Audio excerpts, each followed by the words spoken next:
Welcome back, Buccaneers fans, to another episode of Hear the Cannons, presented by BucsGameday.com, Sports Illustrated's one and only source for strictly Tampa Bay Buccaneers coverage. My name is Caleb at CHS Nolan X. I'm a writer and reporter here for Bucs Game Day. Along with me, as always, is our lead editor, River Wells, at River H. Wells on X as well. Yes, sir. Big night last night. We had John Gruden announcing the reveal of the 2025 Buccaneers schedule. I thought he did a great job. It was good to tap into. It got him feeling nicey.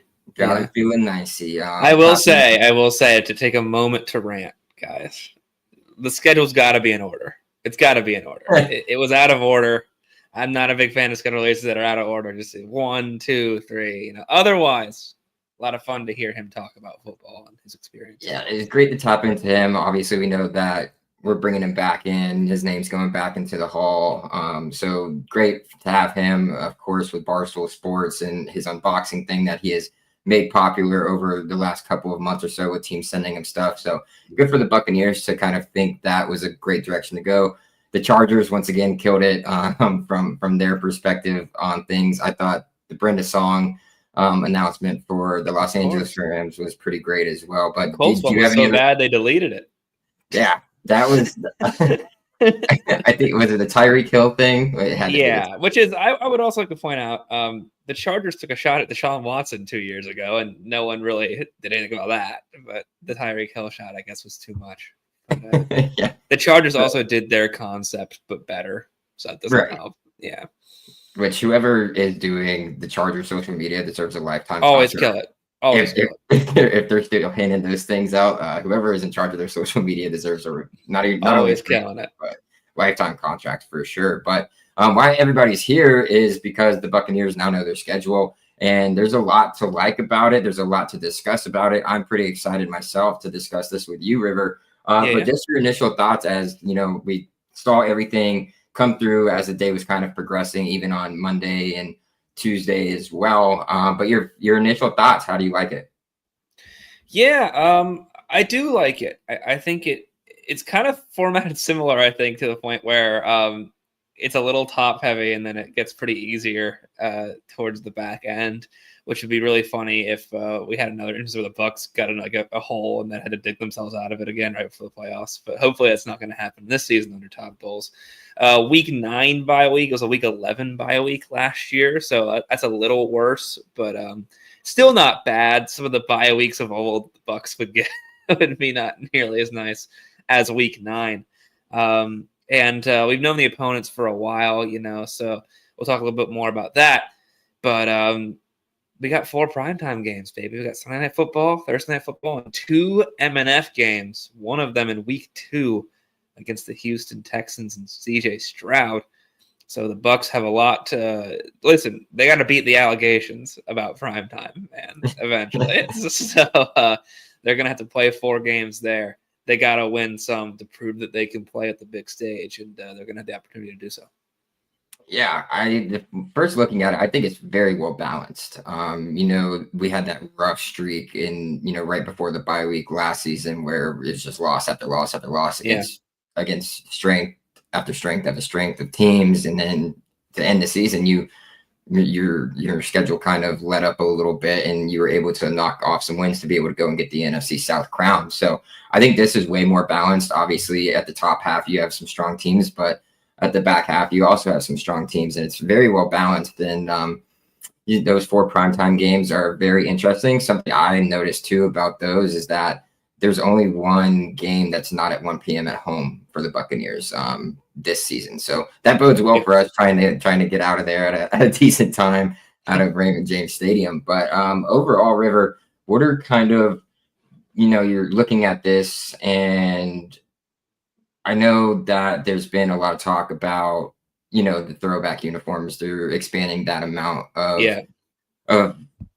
reach and the amount of games that you can play while wearing an alternate uniform, if you will. The Buccaneers haven't had great success in their creamsicle uniforms. That shouldn't stop them from wearing them because they look really good. I will. Right, exactly. So looking at this, can you look at a specific game? I know there's been some talk on Twitter about a specific game in particular. But any games that stand out to you where the Bucs might potentially be able to wear their creamsicles? Well, here's what I'm gonna pose this here. The Bucs have worn their orange creamsicle uniforms every time, right? Which of course was their classic home uniform. But it's the Buccaneers' 50th anniversary this season, and they came into the league with the Seattle Seahawks, who they're playing away. All I'm saying is that it would be nice to pull out a Stormtrooper creamsicle, all white, get a really cool away creamsicle, and have the Seahawks wear what is, in my opinion, the best uniform in the NFL. It's a hot take. That throwback green and blue they wear with the silver helmet, fantastic. That would be an all-time uniform matchup there in Seattle. So I'm saying that would be nice. That would be cool. They can do that. Well, it was the Falcons last year, and that didn't go well. So we'll see if they do that again. But I would imagine it would be a home game. And I think you really could play well with some of the other teams' throwbacks. It'd be cool to have like a New Orleans Saints game where the Bucs wear their creamsicles and the Saints can wear their black helmet, right? That'd be kind of cool. And then you could do that a number of places too. The 49ers, perhaps would be pretty neat as well. They usually try to do it a little bit earlier in the season, as we've seen. So, and then of course, the Philadelphia Eagles, Super Bowl champions. You can pull them out real early in week 4 there. I'm excited to see how the universe will make the Eagles either hurt or dysfunctional by the time they play the Buccaneers. The Buccaneers can get that win because like every time they play, something's going on with the Eagles. So we'll see how that goes. But a lot to look forward to. And I love the Bucs throwback uniforms. There's one right there. So big fan. Yeah, absolutely. I think everybody's kind of there with the Seahawks, bringing the white top out with, the creamsicle pants. That would be fantastic. Do it. Make it happen. Make it happen, Bucs. As the kids say these days, that game at Seattle with their throwbacks, it would be families, if you will. It would. You could see John Gruden's face even light up when he was pulling out, the Stein from when the Bucs played. It'll be absolute cinema. Right. Yeah. I bring the Gen Z slang to Caleb.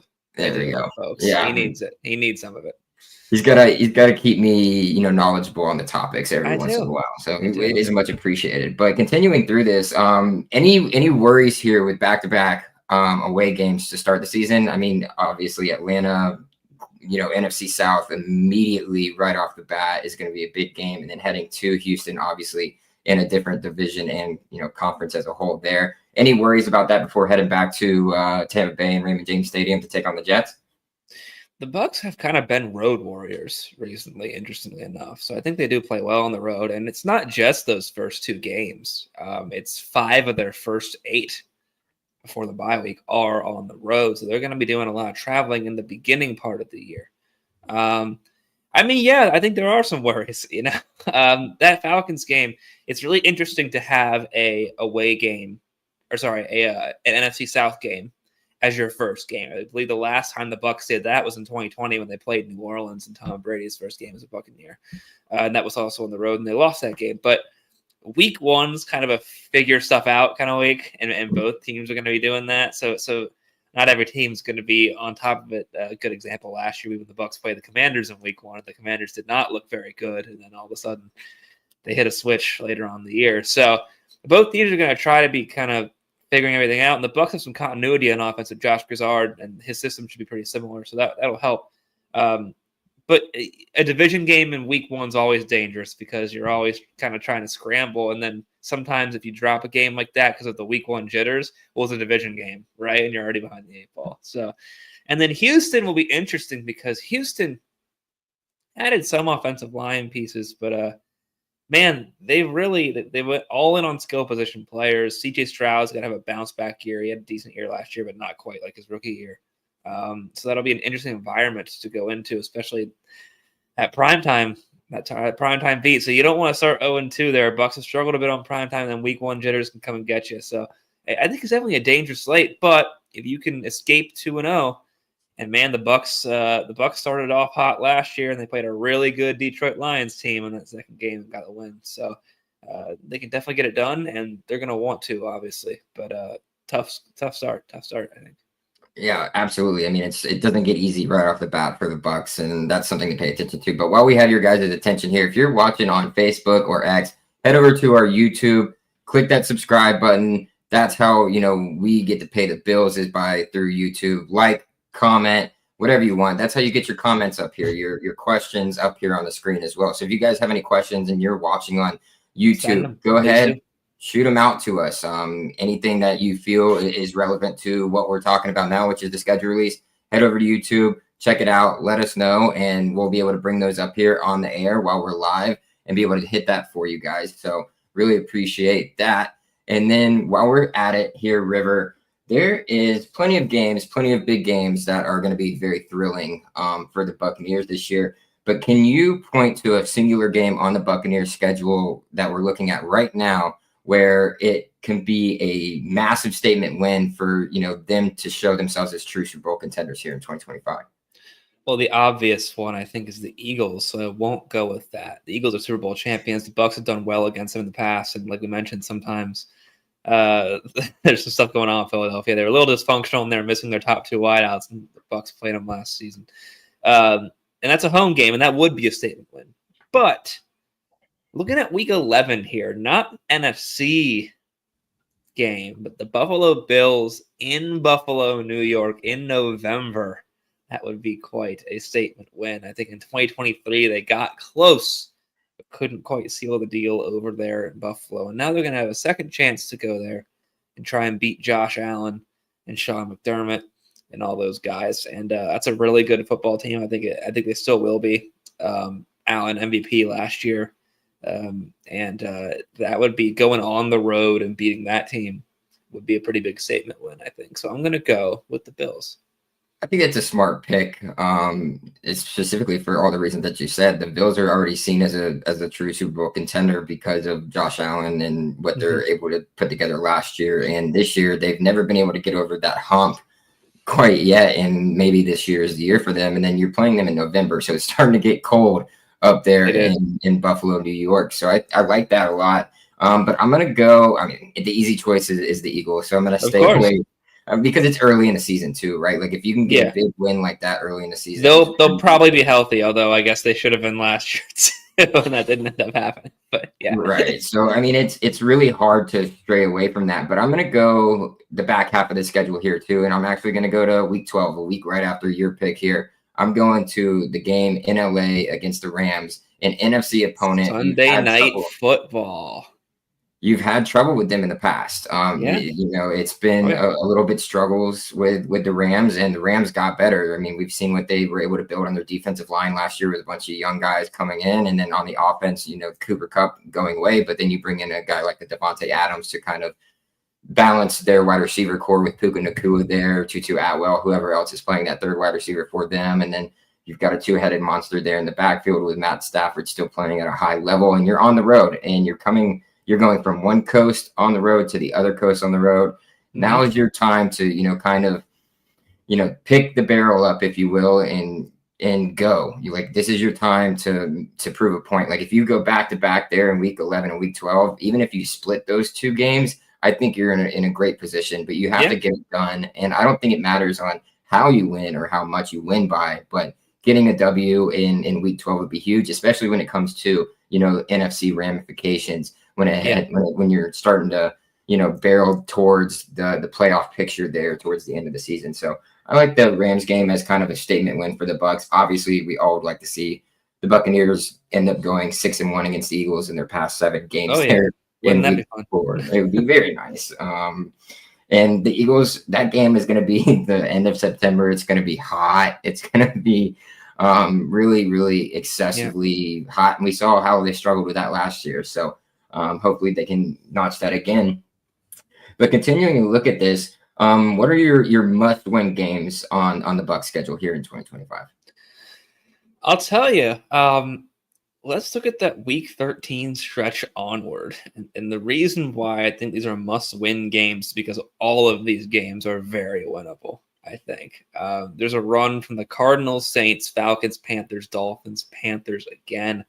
I think the Bucs are definitively better than all of those teams. The Falcons being the one, that could end up competing a little bit for the NFC South.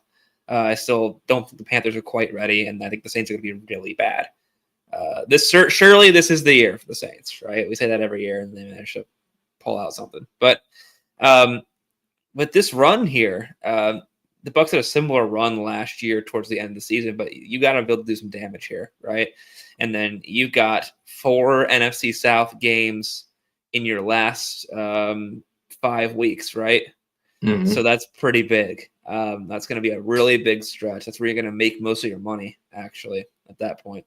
So I think all of these are must-win games to really carry that momentum into the playoffs and show that you can beat these teams. You can beat the easy teams, right? You're not hanging around with teams. You're not hanging around with Cooper Rush, that sort of thing. So that's going to be pretty important. I mean, Saints, Falcons, Panthers, 3 weeks in a row. That's going to be an NFC South journey, and the Bucs are going to want to get a W in all of those games. So that's going to be fun. Yeah, it's hard to argue that. Luckily, for in that 3-week span from week 14 to week 16, 2 out of 3 of those games that are NFC South divisional ones are at home. So the Buccaneers do luck out in that sense, but man, that is brutal. You got four division games in 5 weeks, and that's to end the season. So even if you are lagging behind, that's going to be an opportunity for Tampa Bay to kind of, buck the trend of. And if you aren't, it's going to be an opportunity for everyone else, right? So yeah. Got to get the dubs. It's going to be tough. Absolutely there for sure. And looking at this schedule here still, what are, trap games of trap games? Where on the schedule do you see the Buccaneers where they could get caught overlooking or caught, twiddling their thumbs, if you will, looking ahead to another team or just kind of lollygagging around, just thinking a team's not as good as they are? Where specifically here in the scheduled river do you see that being a possibility? I think the big one's the New York Jets, right? You got Aaron Glenn at the helm there, a good defensive coach. You've just played 2 very important games, and depending on how those games go, you got to make sure your mentality is still, on the Jets that week. Remember what happened to the Denver Broncos last year? Can't have that happen again. So you have the New York Jets there. Justin Fields will be the quarterback. Anyone who has heard me or knows me on this pod and in real life knows I am not a big Justin Fields guy. Last time he came to Raymond James Stadium with the Bears, it was a bit rough of an outing for him. But he's shown that he can play a little bit more consistent football in Pittsburgh. And with Aaron Glenn at the helm and some new pieces over there, you can't really sleep on him. So they're going to have to put their foot on the gas for that game. I think that's the first one. Right after that tough 2-game stretch, if they start the season 2-0 like they did last year, you got to make sure you just keep on going. And that's going to be a big one. Yeah, that's probably the first one I would say as well. And it's right there when the Denver Broncos game was last year. Yeah, and exactly. It's kind of brutal that that's happening again. But I mean, if you go out there, take care of business, it won't be a big deal, but it is one of those trap game scenarios. Another area that I would kind of say that the Buccaneers could potentially be looking forward is there after the bye week. You're coming off a bye, you're healthy, you're getting healthy, guys are coming back. Is week 10 against the New England Patriots. They got a lot better. They're probably one of the biggest offseason winners from all accounts, whether it be free Vrabel, trade, Vrabel coaching staff. Absolutely crushed the draft, in my opinion, as well. So I love what New England's been able to do this offseason. And with the Bills and the Rams on deck, back-to-back road games, I could see the Buccaneers slipping up here, maybe not overlooking the Patriots based on, strength-wise, but just in terms of, hey, we're going to maybe get slightly ahead of ourselves in preparation for these 2 other big matchups. And the Patriots could catch you lacking. Drake May expected to take a step this year after playing. He looked decent last year with a really bad receiving core. I was actually somewhat impressed with him as much as I was with any of the other rookies. So really good stuff. Absolutely. So I think that's kind of a spot where the Buccaneers, coming out, Todd Bowles is going to need to have these guys ready to go after the bye week. You're going to have time to prepare for these other 2 games during that bye week as well. Maybe install just little portions and just add things into the game as you're going through. And so that way you're not giving away too much. So that is an area where I think it could be a little bit of an issue, but those are the 2 probably biggest ones. I'm not real sure how things are going to shape up there towards the end of that first half of the schedule, because We're not really sure what's going on in Seattle. Their quarterback is in question on what direction they're going to go there. But this will lead me into, where do you think the toughest stretch is on the schedule for the Buccaneers, River? Because I think there's probably two areas that you could potentially hint at. Yeah, I think it's got to be week 4, probably to week 7, or even your bye week. You get the Eagles, the Seattle Seahawks, who I don't think are going to be amazing, but I think with the way that McDonald's coaching, they're not going to be bad either. And we saw that Sam Darnold could play good football in short spurts, so you could get a good game off of him. The 49ers, I think the depth of the 49ers has been greatly exaggerated. I think they'll end up playing some good football. This year they had a down year last year, but they're very well coached. Shanahan's always innovating his offense, and I do think they're going to play some good football. So that's the game to watch out for always. And Shanahan and McVay seem to have Todd Bowles' number defensively. They really do. That's shocking, right? Ooh. Yeah. But it seems like every time the Rams and the 49ers have played the Bucs in recent memory, it hasn't gone well for the Bucs. So that's a game to watch out for. And then the Lions, fantastic team. A lot of people are wondering if they can continue it. In fact, I have Amon-Ra St. Brown's jersey right here because I'm excited for that game. We've got a really, really strong roster in Detroit, and people are wondering if they can do it without Aaron Glenn and Ben Johnson. But with the way that Dan Campbell coaches, and with how talented that roster is, I would not expect that to be an easy game, especially on the road. The Saints are the Saints. I don't know if they'll be amazing, but it's a division game, right? It's a division game. It's in New Orleans, in the Big Easy. So it's a 4:05 game. Anything can happen there, and that will be Tampa Bay's second NFC South matchup, and if you end up losing to the Atlanta Falcons, you're already behind the 8 ball there in the division. So I think that's going to be a pretty tough stretch. See, I initially wanted to go in the same direction as you, River, and I'm deciding not to. The Eagles are hard. The Eagles are difficult, don't get me wrong. I don't know how I feel about Sam Darnold there in Seattle. I just kind of think he's not in a position to really win there like he was in Minnesota. Yeah. So I don't really necessarily see that as... You mean he doesn't have Justin Jefferson and Jordan Addison? Yeah, exactly. And he doesn't have... their defense is probably okay, but they're like Minnesota's defense under... I forget who their defensive coordinator is. Brian Flores. Always brought it there. So he also had a defense to kind of hang his hat on if he needed to. And we saw what happened last year with Sam Darnold, right? Like, he started off the season great, and then at the end of the season, it was like, oh, we're back to old Sam Darnold, with the Jets or whoever it may have been. Right. Oh, yeah. So I'm not completely sold there. There's a lot of question marks when it comes to Seattle. And then San Francisco, again, I hate having to keep going back to last year, but it just fell apart. It felt like the culture wasn't there anymore. They no longer have Deebo Samuel.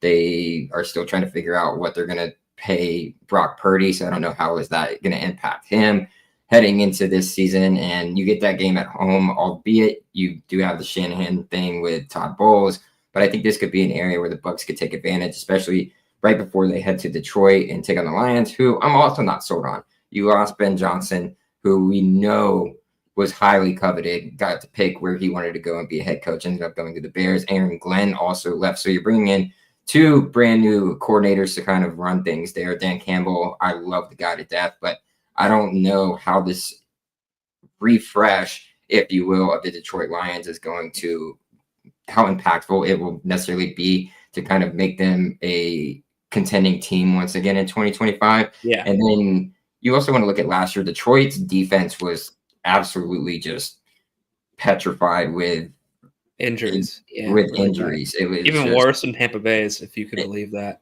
It was insane. It was like every week they had 2 or 3 guys go down with like season-ending injuries, and it was like, oh my gosh, I can't catch a break. At one point, brought Quan Alexander back on the squad.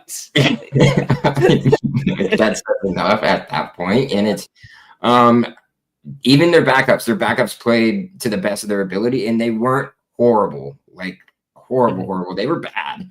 Don't get me wrong, but they weren't horrible. These guys are these guys are getting healthy. They've got new guys coming in that are going to be able to bolster that. But how are they going to adjust to Maybe it's a new system on the defensive side of the ball. The Buccaneers offense can likely take that and use that against them, especially in a system where Grizzard is just pretty much carrying over what was there beforehand from Liam Cohen, and then just kind of incorporating little snippets here and here of what he gained his knowledge from Mike McDaniel down in Miami.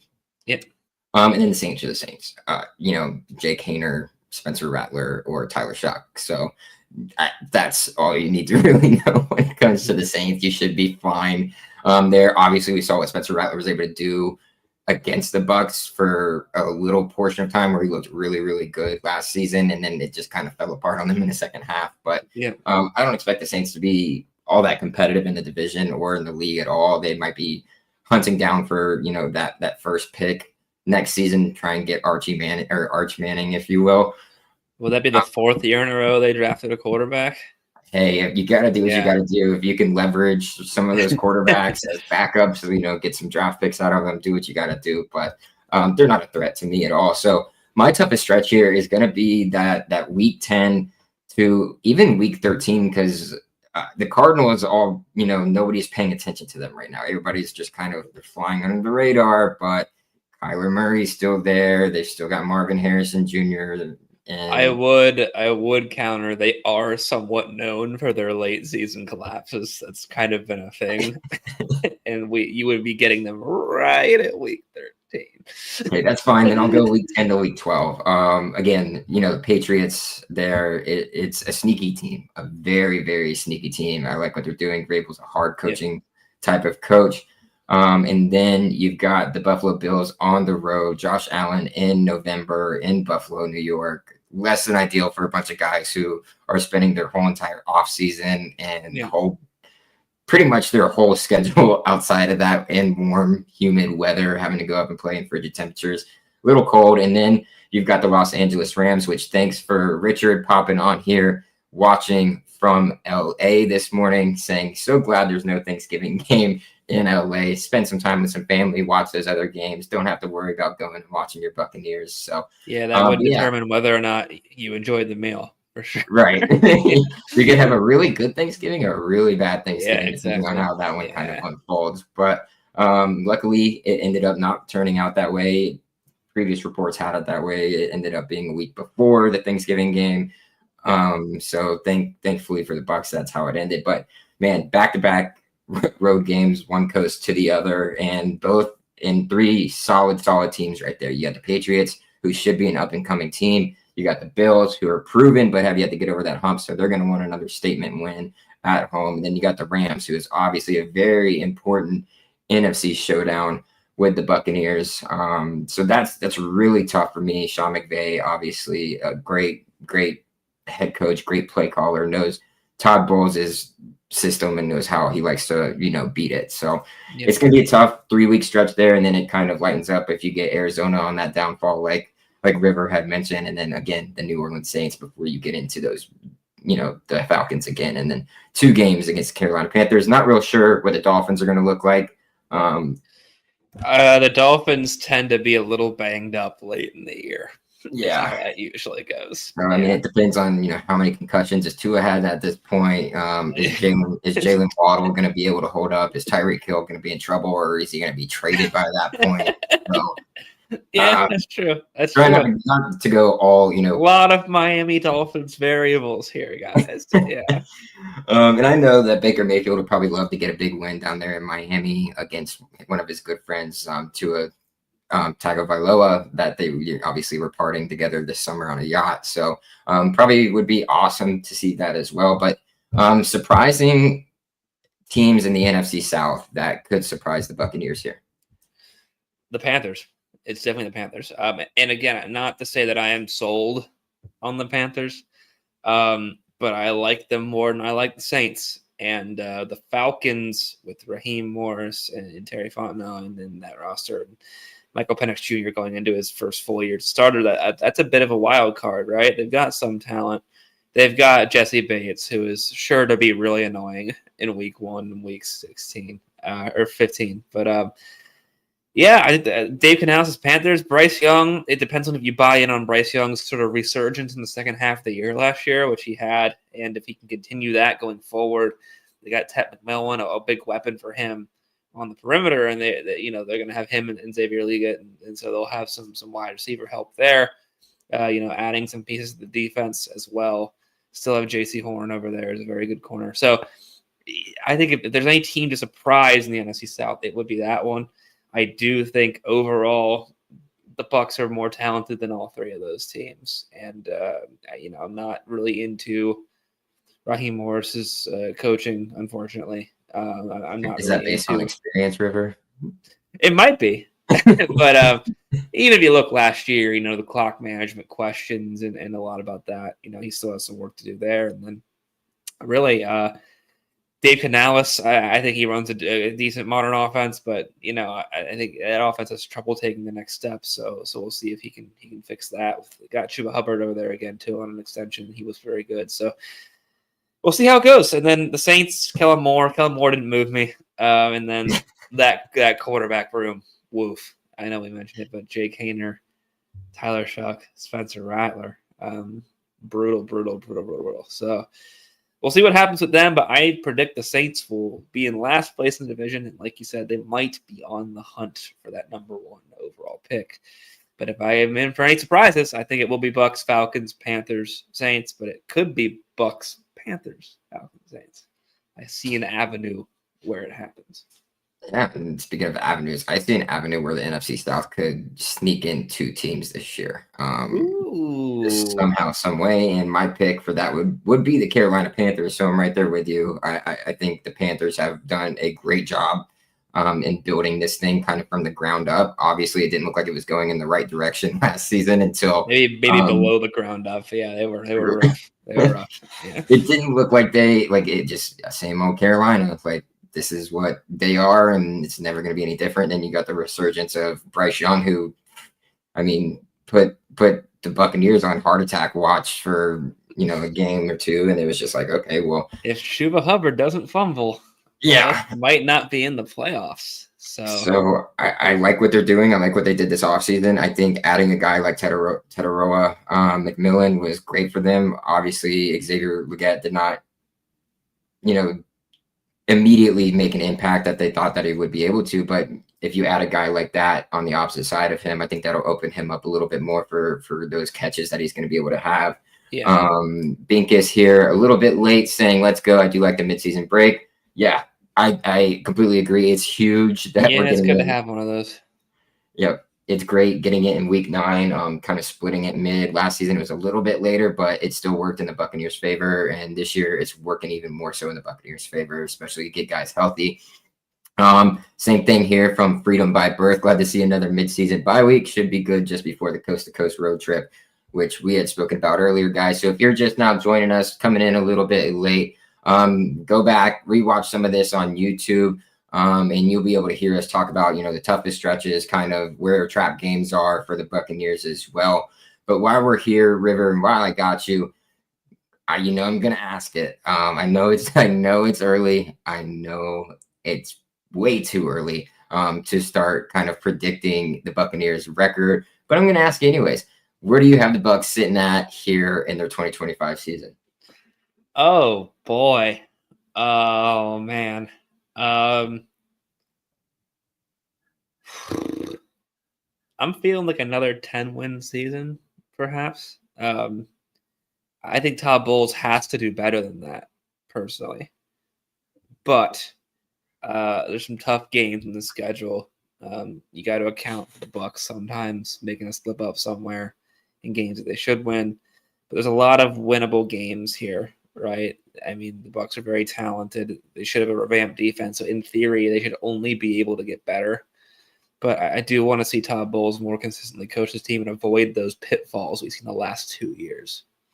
And those have made the Bucs had to catch up and really grind at the end of the season and hurry to try and win the NFC South. And I think the Bucs don't want to do that this year. But how the schedule's formatted with some early games with the Niners and Lions, and then the Texans on Monday Night Football, you get the Eagles, you could be looking at something like that. So I'm going to go with 10 wins. I'm going to say 10. Double Not digits. bad. I think that's still enough to win the NFC South right now. But Right, that's the thing. It is the NFC South, the worst division in football, as people call it. So it is winnable. I think there's 10 wins there for sure. I would go as far as to say 12. they should. They in theory they should win 12. Yeah. In theory, there should be 12 wins on the schedule for the Buccaneers. You know, we've seen the issues with Todd Bowles, clock management, you know, not taking guys out of the games, whether injuries play into a factor in that or not. But he did hire somebody this offseason to kind of help with this game management thing that he's had a little bit of issues with. And so I think 12 wins is feasible. I think they've got the talent to do so, probably even more so. If you narrow it down that way, and then the coaching, you know, you're kind of carrying a lot over. I mean, got a new defensive line coach there, Charlie Strong, coming into the system as well, which should help connect there. Larry Foote's still there on the defense side of the ball. Obviously, got better on the defensive line in the secondary, which should help things. Got some ball hawks that are going to help with that. Hopefully, AWJ is not, you know, riddled with injuries either. Yeah. And your offense should be fine. You know, your offensive line is probably as solid as they get. Yeah, I mean, you can't, it's really hard to say that there's much of a better offensive line in this league other than maybe a few teams out there. And you know which teams that we're speaking of. And then the skill position is pretty much taken care of, especially with if there's concerns of Godwin. Yeah. If there's concerns of Godwin, you just drafted Emeka Egbuka and Tez Johnson that is going to be able to help. You've got a punter now that is going to be able to play that field position game extremely well for you guys. Punting was bad last year, so that would be a big improvement. That would be a big improvement. And then you've also improved, I guess, the return game in a way. Obviously, Bucky Irving was fantastic at it last year, but you're going to add another guy in Tez Johnson or maybe even Emeka Egbuka, who we'll see back there a little bit. And I mean, Jacob Parrish is classified as the fastest player on the field according to Todd Bowles. So who knows? They could even throw a defensive guy like him back there to be able to do it. But yeah, I think 12 wins should be right where the Bucs should see themselves. Anything less could be seen as not necessarily a failure, but less than, you know, ideal of what you were looking at. And anything better, you're flying high, you know, heading into the playoffs, because obviously at that point you're kind of scot-free. You know, if you're getting 12 wins, you're looking really good to make the playoffs, especially in the conference or the division that we were in. Freedom by Birth giving his prediction. He's going to go bold, and he's predicting 12 to 13 wins. So somewhere near I was at. Richard here coming at 4 at 11 wins, and the ceiling being 15 wins. River, 15. Talk us through the ceiling right now. 15's a lot of wins. I mean, it would entirely depend on how the defense does, right? I mean, I think the offense is a lot of really good skill position players, returning the entire unit plus help with Emeka Egbuka, potentially Tez Johnson if he's able to get any snaps. Bucky Irving starting the whole year this time, which should probably help the offense as well. But that defense, you know, you need Jacob Parrish to break out. You know, you need guys like Benjamin Morrison to contribute. You need Hassan Reddick to be the Hassan Reddick he was 2 years ago. You need Guy Diaby to get some more sacks. You need Servasi Dennis to hold up in the linebacker room. There's a lot of 0-point failure for that defense, right? And so that all needs to go right to create 15 wins. That would be nice.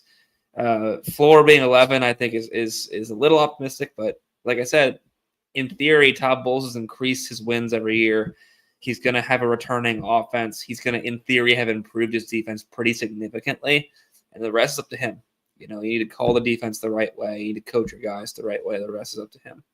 And if he can do all those things and everything clicks, then this could be a really good football team. But I think he still has to prove that's the case. Yeah, and Binkiss is here as well, agreeing with Richard. They've got 15 and 2. 15 wins. 15 and 2. Man, I think everybody that's a part of the crew would be extremely happy with 15 wins. Yeah, that's probably. Yeah, I think so. But it does rely a lot on what you were speaking of there, River, and that is that thing, right? Are the Buccaneers going to be able to hold up injury-wise? Right. A lot of concerns with that last season. Are they going to be able to make it through that I mean, it's going to be very important that they finish this season strong because of those 1, 2, 3, 4 NFC South games in the last 5 weeks, because you only have 2 to begin the season. So it's going to be very imperative that they pay major close attention to what's going on at the end of the season, which is kind of a bummer, right? Because usually that's when you start to see guys go down, you start to see the injuries pile up a little bit more. And maybe guys are playing through injuries that, just because they can see that they have not an option, they have an opportunity to go out there and get the NFC South if they didn't already, fly through their schedule and collect a lot of wins up to this point. You can't afford a little bit of wiggle room there, but that's going to be very, very important in my opinion. So I like where the Buccaneers are sitting. I like how the schedule kind of unfolded for them. So if you guys are tuned in on YouTube, head over. If you're watching anywhere else, X, Facebook, head over to YouTube, click that like button, comment. That's how you get your comments up here, like everybody else that was throwing out their record predictions. How you get your questions up here too. Whenever we are live, no matter what, you're more than willing to ask questions, and then subscribe. Subscribe. That's how you'll get notified that we are going live. We went live earlier this week. We were talking about rookie standouts from rookie minicamp. A lot of Shiloh Sanders, a lot of Desmond Watson talk. Seeing that Benjamin Morrison is slowly starting to come along there as well. So if you haven't watched that, be sure to go check that out. It was on Tuesday, so just 2 days ago, guys. So very relevant information there. And then if you're not really a big watcher or listener, head over to BucsGameday.com, where we've got pretty much all the same content with even more on top of that going out on a regular basis every single day. With that being said, guys, my name is Caleb at CHS Nolan X, writer reporter here at BucsGameday. River Wells at River H Wells on X, our lead editor at BucsGameday. For both of us, I want to say thank you for joining in, and fire the cannons. Fire them, baby.